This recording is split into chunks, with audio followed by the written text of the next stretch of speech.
Okay. Hey, everyone. My name is Nick Baldwin. We're here with Pete. I'm gonna butcher your last name. I'm gonna try. Right. Ready? Yep. Wait, hold on. Go for it. Becchina. So you got it right both ways. So the proper way Oh, is Becchina, and the Americanized version is Becchina. So okay. the proper way is You Becchina. So sound yeah, like you might be from like Philly or New Jersey or something. yeah. So I'm originally from Brooklyn, New York, and I'm in the Okay. Philadelphia market now. So I'm from New Jersey, so it's nice. I can sense that and that accent you've got there, Yeah, buddy. that Northeast energy and Yep. accent, right? So yeah, today we're going to talk about something super interesting. Pete is with EXP Commercial. Tell me about these initials in your name here, the CFC and CEPA. What are those designations? Yeah, so the CFC is a certified franchise consultant, and Okay. we are able to, and that's a lot of what we'll talk about today. We represent over 600 different brands in 70 different industries. So it's Wow. not just your fast food franchises that everyone thinks about, it's pretty much anything out there under the sun. And then the SEPA is Certified Exit Planning Advisor. We meet with family-run business owners and we help them create an exit plan for their business and help establish and grow their legacy for their family as well. Yeah, so I mean, if you're in commercial real estate or you're thinking of getting into it, it's not just, storefronts and office buildings. There's lots of cool opportunities out there for you to guide your clients through, especially if you want to work with someone who's looking to buy a franchise. When we think about franchises, we think McDonald's, Burger King, Dunkin' Donuts, but there's, I mean, probably hundreds of thousands of, and a lot of them are virtual now. Like, I was when before, earlier in my real estate career, I looked into like, like a fitness center, there's like food trucks. There's so many different things now, like that someone could get involved in. And I also think for a real estate agent to look into franchises, it could also be a great, I guess, side hustle, as they say. But, Yeah. sometimes it's not a side hustle if it's a Yeah. franchise, depending what it is. It's so true. I mean, so, first and foremost, as real estate agents, we have such an untapped opportunity because 4 out of 10 people, 2 out of 5 uh, of your database, so over 40% of your database has either looked into buying a business in the past or has an aspiration to do so. And Yeah. that's untapped referral income right there because you don't have to go do all the designations and all the certifications that I did to specialize in this industry as a residential real estate agent. You can just offer your database the opportunity to find out more and to see if a franchise is the right fit for them. And we actually pay a referral fee on it, just like you would if you were an agent in Illinois who had a client relocating to Miami and you got paid a referral fee for making that connection. It works the exact same way. So let's say like you don't have to necessarily be a commercial agent to do this, do you? No, you don't. In fact, it actually has nothing to do on the franchise side with a real estate license. You actually don't have to have a license for it. I run it through our EXP commercial brokerage in large part so that I can legally pay referral fees to other agents, Right. right? So broker to broker referral fee gets paid legally. If it weren't for that, I wouldn't have to run it through the brokerage. Now, our business brokerage, that is a real estate license activity, but for Okay. franchise consulting, it's not. And what a lot of people don't realize when it comes to franchises is we all know like we had a lot of issues in most recently with the DOJ with the commission lawsuit, right? And one of the things that they Right. didn't like was that buyer agents may have been saying to their clients, "Hey, if you work with me, it's free. It doesn't cost you anything." And they might have felt that that was a little misleading. Well, on the Right. franchise side, it's actually true. So franchise is an industry that's regulated by the FTC, the Federal Trade Commission, and a franchisor cannot discount their franchise fee if you're not working with a consultant, and they cannot charge you more of a franchise fee if you are. It's a set fee, whatever theirs happens to be. We get paid our success fee, our commission, out of that franchise fee. So whether you work with someone to help you or not, you're paying the same amount of money. So you might as well get Okay. the help of someone who's looking out for you in a fiduciary way. So do you think this would be a good option for agents to explore if they're looking for some side money or if they want to do something more full time? I mean, what would be, I mean, everybody's different, so to ask what's Yep. ideal is obviously a difficult question to answer, but where should someone start in that sense? Yeah, so it's really just what your goals are, what your business plan is. If you're just looking to generate some extra income, but don't really want to take on a whole lot of responsibility, it's as easy as reaching out to us. We'll give you a one sheet PDF flyer that you can send out to your database that just says, hey, if you're interested in exploring franchises, I have someone you should meet, and we connect with them. And then you just get a referral fee. And I'll give you a quick breakdown on what that looks like. Like we'll take something generic like a recession resistant industry, plumbing and home services, right? So Hmm. Benjamin Franklin Plumbing. They are a very well-known franchise. Their average fee to get started is between 130,000 and 270,000. Okay, they have a franchise fee of 43,000. We get paid a part of that franchise fee. So if you recommend somebody to me and they end up buying that, your referral fee back to you would be $7,500 just for making that Wow. connection, right? So it's It's a pretty lot of lucrative. money. Yeah, it's very lucrative as far as that goes. Now, if an agent wants to explore it and become a consultant themselves, it's a lot of money invested and a lot of time, but you can do it, right? It's just, and then you get 100% of the fee. So it's really just for what you're looking to do. But where a lot of agents don't realize is, we're as real estate agents, we're business owners and we're looking to grow Yeah. our businesses in different ways. So the natural progression is solo agent, build a team, expansion team, et cetera, right?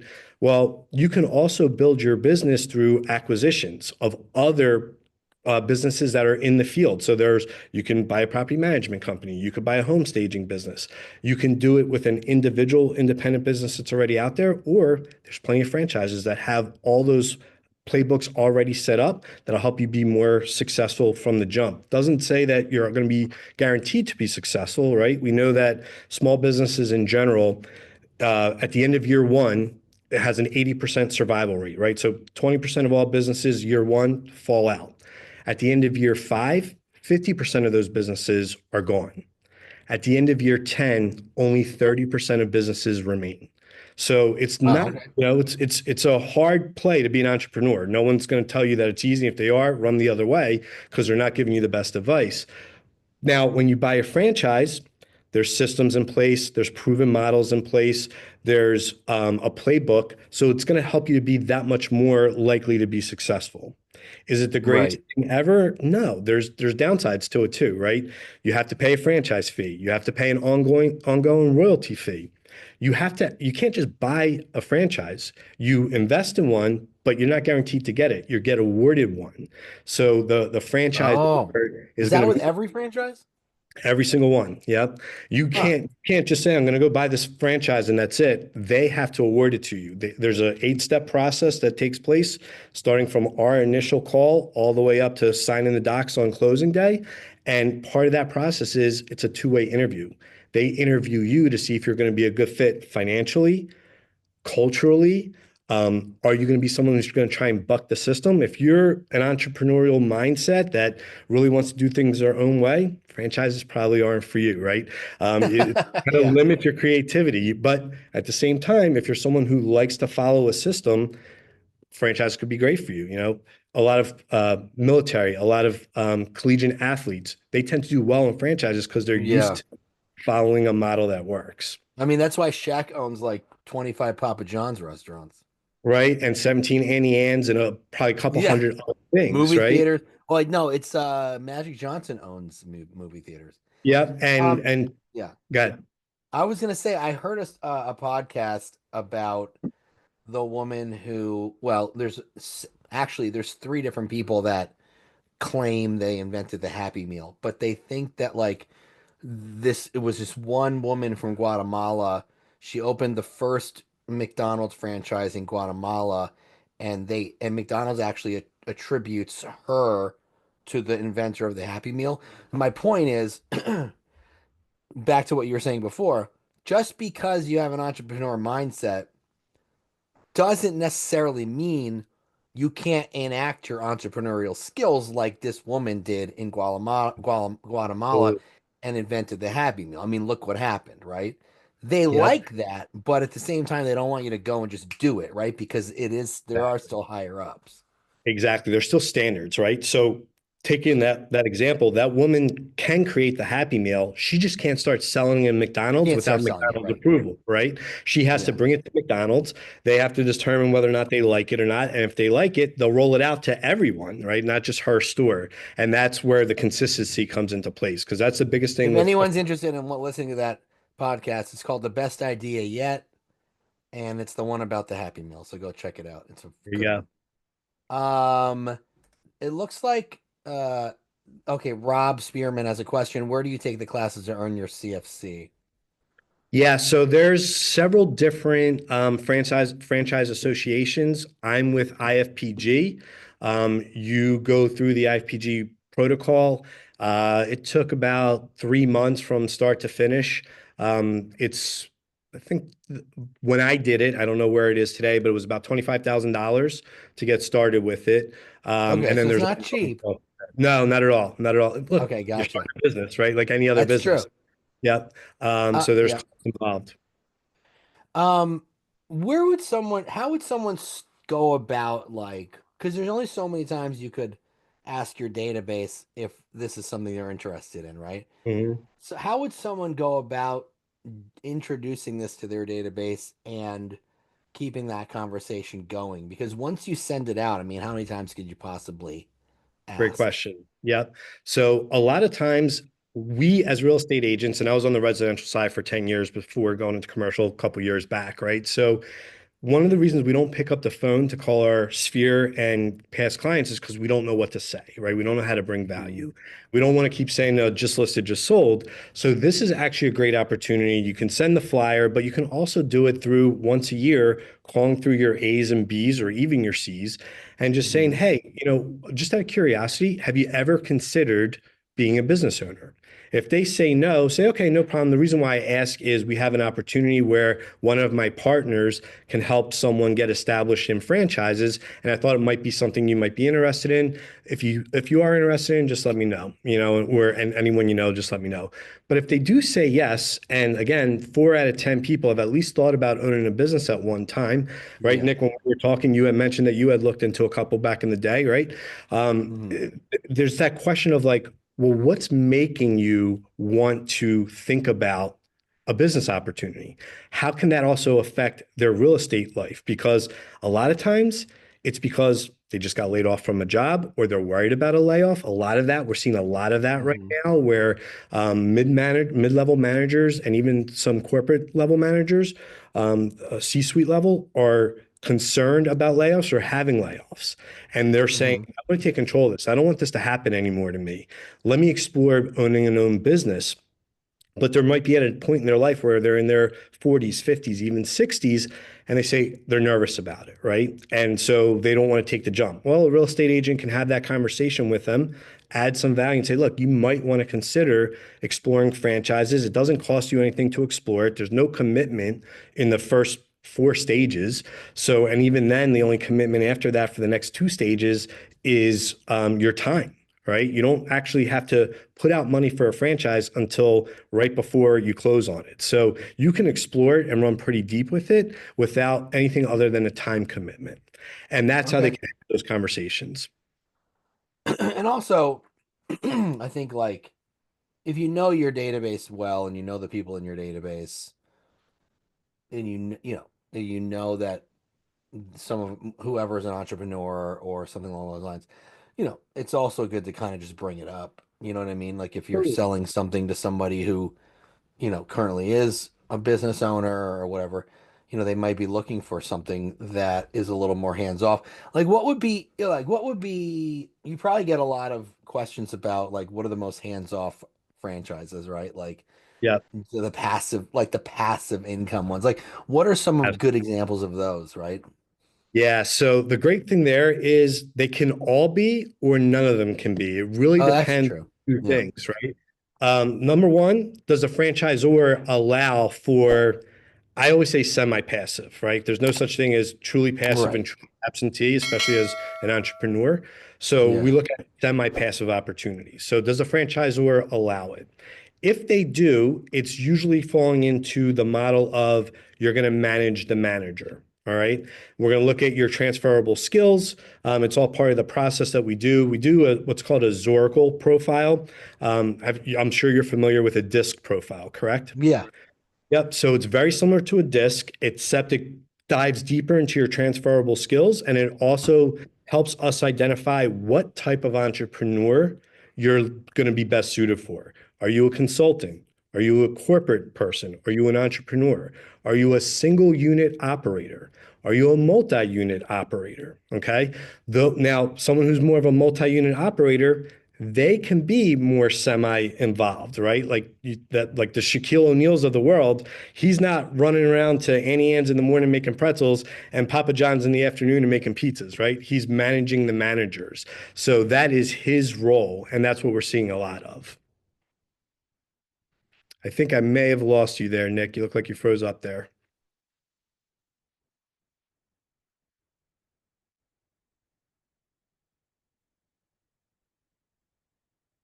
Not sure if your screen's Oh, frozen there, Nick. there we go. I wasn't There sure we if it go. was you or me.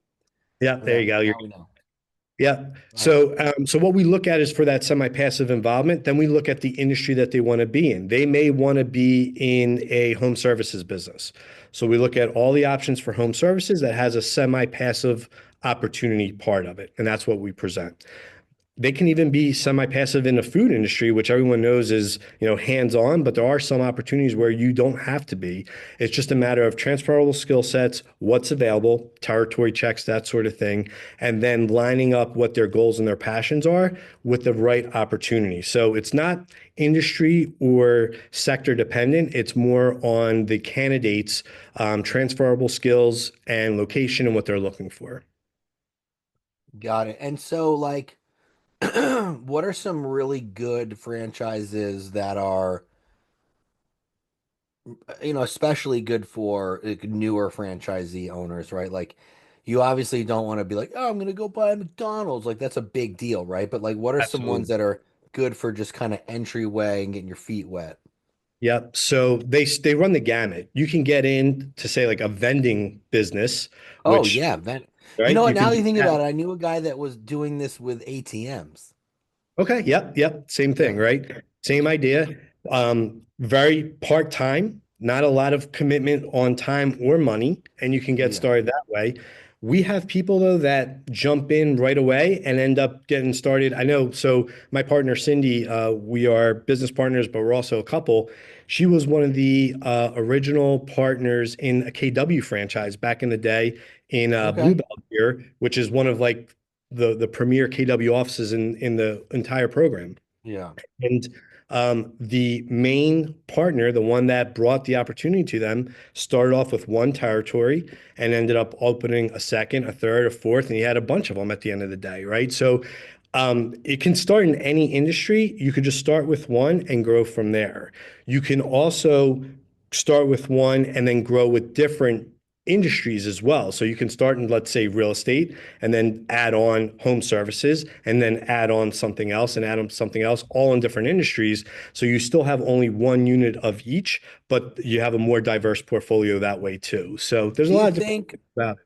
Yeah, I was gonna say, and they give me some ideas. Like, if you're a real estate agent, right, and you want to get into franchises, probably the most logical ones would be like, something having to do with plumbing or carpentry or, something along those lines where people need, the home inspection said I need to fix this, you know, this waste line, oh, I got a good plumber. It's actually my plumber. You know what I mean? Like, Exactly. Yep. because they do it with mortgage and title. Why not do it with plumbing and heating? Absolutely. So, and a lot of the home services in general, ever since COVID, is one of the strongest franchise sectors, right? It's Oh, okay. boom. Okay. It's recession resistant to begin with because if you have a storm and your roof gets damaged, you're fixing it no matter what the economy is, right? Right. Like you're going to have to fix it at some point. So there's franchises like the Roof Resource that will do that for you. And as a real estate agent, that could be a great one for you, right? Hmm. It partners well. There's Home Staging. There's Hamadi, which does 3D tours, marketing, and advertising for real estate agents. So you could have one that sells services to other real estate That's agents. so cool. Right? We love to pay for services as real estate agents. So something Yeah, like that could be good. But there's that's a all really good different idea. Yeah, there's all different types. And, some of them are also counter-cyclical because real estate can be cyclical. Yeah. And maybe you're in a second home community with a lot of vacation homes and you have a really strong season and then a down season. Maybe we find a franchise for you that operates strongly in that down season to even out that cash flow for you. How do you figure out what's not going to, I mean, maybe this might be difficult, but how do you figure out what's not gonna get put out of business in a sense? Like I remember probably 20 years ago, like when Redbox was like a thing, right before Netflix came in, you Yep. could go rent a DVD at like right outside the CVS for $1, right? Like there's a Yep. kiosk. And I remember like I wanted to invest in that, and I was like talking to some family members about it.